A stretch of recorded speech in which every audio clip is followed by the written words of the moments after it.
Guys, baru-baru ni Cikgu Bat ada naikkan satu posting dekat FB yang dia bagi tahu Timbalan Presiden Bersatu Datuk Seri Hamzah panggil dia sendiri ke White House untuk mendengar dari mulut dia sendiri kisah protes dia jalan kaki tu.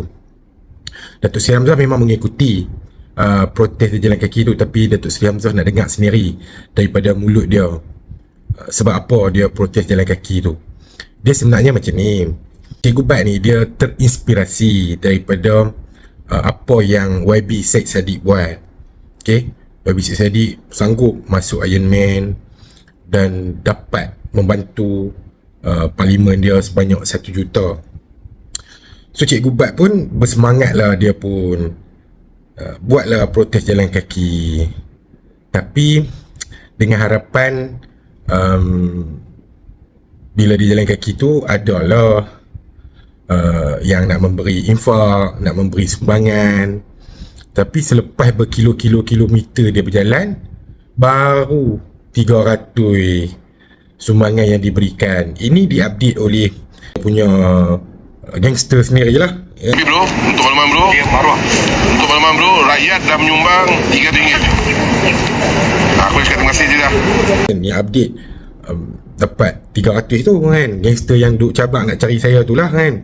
So benda ni sebenarnya salah hampa.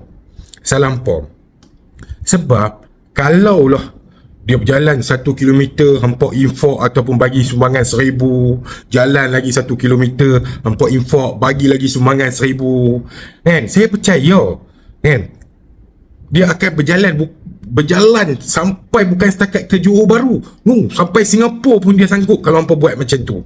Salah hampa sebab hampa tak membantu dia.